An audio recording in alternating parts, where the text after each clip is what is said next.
Hey guys, and thanks for tuning in to a very special edition of Dungeons & Distractions. Today we are in Sword Coast Legends, a Dungeons & Dragons game. For those of you that haven't played it, it's kind of like a Dungeons & Dragons expansion to the world on console. Or I believe it's only PC, not console. It's an RPG, it's similar to Baldur's Gate and Shadows of Alm, all those ones. But it's a little bit more arcade, more streamlined as far as the practicality, gameplay, and things like that. Now, there are a number of interesting features such as online play, multiplayer dungeon crawling, multiplayer campaign, and even a dungeon master mode. Now, today I'm going to go over the dungeon master mode with you. It's a really neat tool, especially if you like to utilize the game itself as like a way to get your friends together and play this game. Now, as far as building a custom dungeon and things like that, it's a lot more difficult as far as building campaigns and things that make sense that aren't run by the dungeon yourself. So as the DM, or dungeon master in this case, you can play the game and create a module and things like that. Now, I don't have a module pre-set up for this particular run. I am working on one. I'm calling it the Grim Blades. It's in a very, very early stage as far as what you need to do. I'm going to boot it up just to show you a couple things, because there is a few elements in the game itself that do make it a little bit more fun. You can go in, you can kind of go in and create your own lore, your own story, your own city, things like that. But as you can see, like, the City of Blades is actually... there is a City of Blades, I believe, in the Baldur's Gate, or in the Dungeons & Dragons universe as far as the Sword Coast goes. So there's a lot of really interesting things. Obviously, Sword Coast, City of Blades makes sense. I've got two different factions that I'm currently working on. One's a dwarven one. One is kind of like a mix of a variety of different races. And as you can see, this is kind of an interesting thing. So this is just a drop zone. There's just like a generic area that's set up for you to play through. There's a couple little things like the doors and things like that that are interactive. Notice there's chairs and these characters that I have here. Now, these characters are custom-made characters. I've customized and created all these characters that you can see here, and I have them predetermined and pre-separated based on what faction they're in. So they've got a couple of guys here. All these little red blips are actually the blue guys, so they're called the Blade Knights. And then, of course, you have the other side of it. So I've got Malthus, who's the campaign evil doer, if you will. And I'll just pause it here so they don't go after each other. And you can see, like, these characters are completely customized. You can kind of edit and design and do things like that. And it's a pretty neat tool. But again, it's just a scenario where you're going to need to go in and kind of customize the way it looks. Now, this is their little fort that I have assembled, so this will be where my heroes will get together to interact with the actual characters of the game. I had a couple issues run into where my characters are taking a small amount of damage, and for some reason now when I bring them in, they're injured, which doesn't make any sense, but whatever, it's okay. So we're going to go over the small amounts of little introductory things, so the locations, quests, characters, etc., etc. Obviously, you can edit the areas and add different things. So mercenaries is the monster placement for this particular zone that I've preset. Traps, again, is just things that you can actually set up. So if you click on the traps, it gives you a kind of an area of effect where you can actually locate the trap. And if I was to place the trap down, I can actually right-click on it and create the DC spot. So you can actually make it really hard for people to spot it. Again, the disabled DC as well. So again, gives you a lot of options. It's really easy as far as a point-and-click thing, but when it comes down to making quests and things like that, that's where I start having issues. So if I was to click on this guy, you'll notice there is absolutely no quest options for this character. But if I was to create a mercenary, this recruit, for example, I was to place him down, and then I right-click on him, you'll notice that he has a number of different things. So, actually, where is it? Oh, maybe he doesn't have it.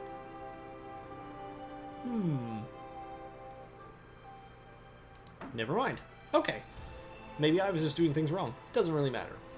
But then again, this is another one of the issues that I've been running into with a number of the little add-on things like that. So as far as the setup goes and character design goes and things like that, it's a really straightforward system, really easy as far as just setting up your world and kind of messing around with the characters and things like that.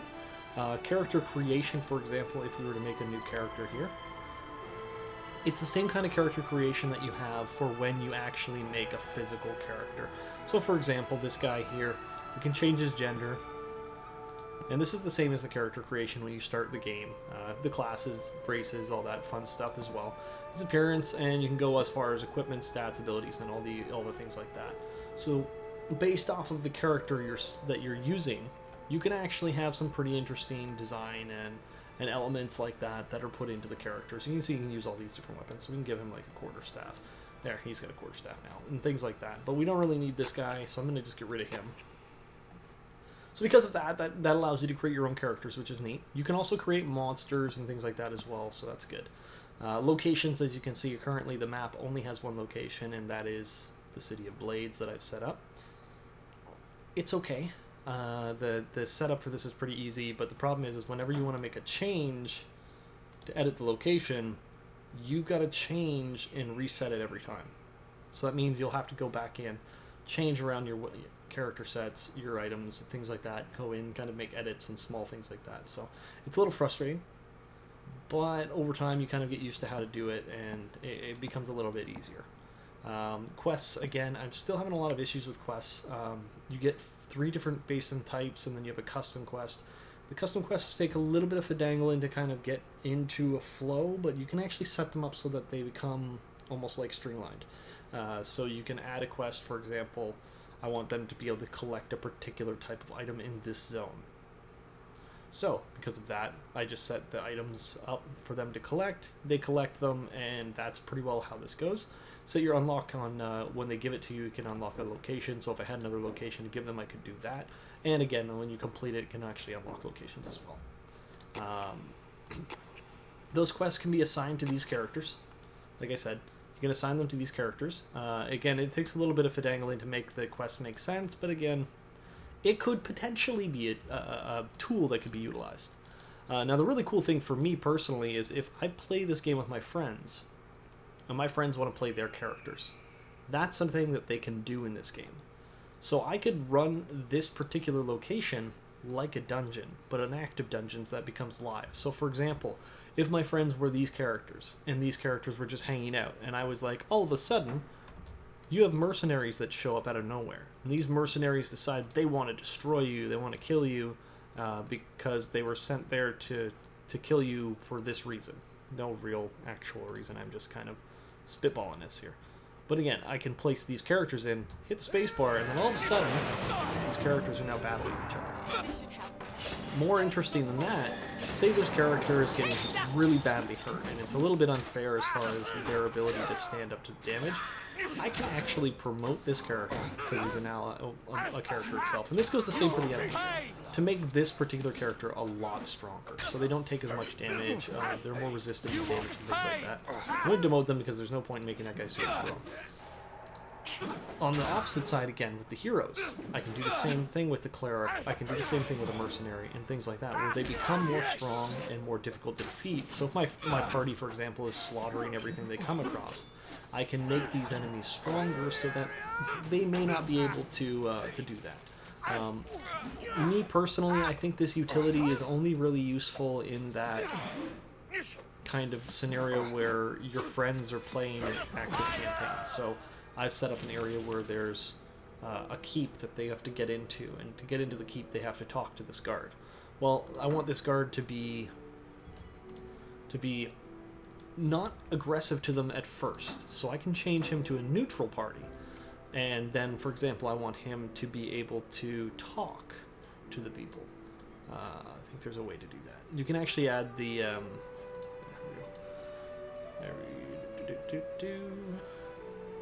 maybe I can't. Where is it? Oh, I have to add a quest. You have to add a quest, and then you can set it up so this guy actually says something to these characters after they touch him. Now, unfortunately, I haven't figured out how to set it up to make him become hostile once they speak to him, but you can always just, as the DM, pause the game. All of a sudden, the whole horde of guys that are with him are now, you know, his enemy.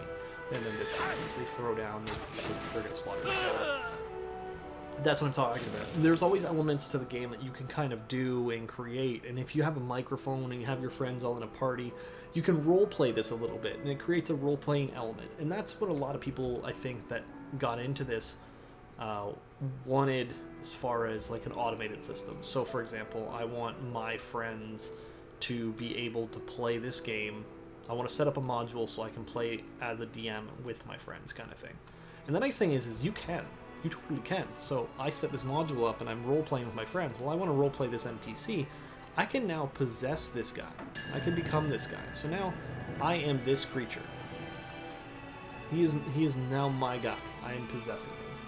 So when I possess him, it gives me the options that I can move him around and I can do things with him. Obviously, I can do all that already, but as they play the game, I can play the game with them.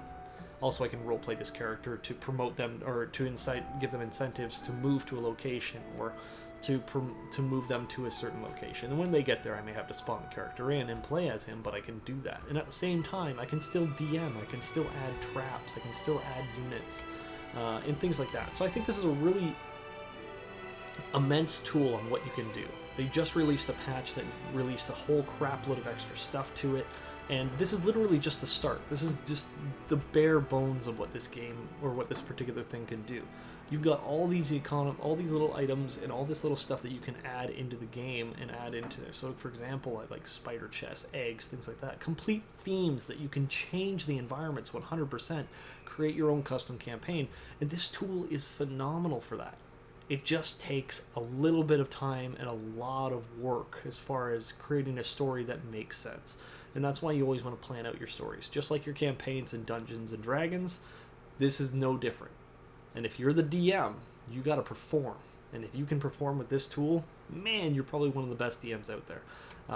But again, that being said, guys, this is just the introduction of this. I'm hoping to get a module up and running that's a little bit more practical. I might be able to get my buddies to jump in here. Just got to convince them to buy this game. But for the most part, let me know what you think. If you don't like the tool, if you like the tool, if you've played the game, if you haven't played the game and you want to get it, just let me know. I'm going to put some gameplay videos up of the campaign. We're going to start a new character. My character, Galdor, is a little bit beefy. I've been running him outside of the campaign to level him up a bit, so he's a little stronger than he should be, but it's okay. It's all good. He hits like a thunder, with thunder. More specifically with thunder. But again, thanks guys for watching. I appreciate it as always, and don't forget to like and subscribe. Liam's link is in the description below. If you want to check out his website, check out other work that he does. He's always doing updates and always doing some crazy fun things, so check him out as for sure. And thanks for watching. And remember, guys, as always, every dungeon has its distraction.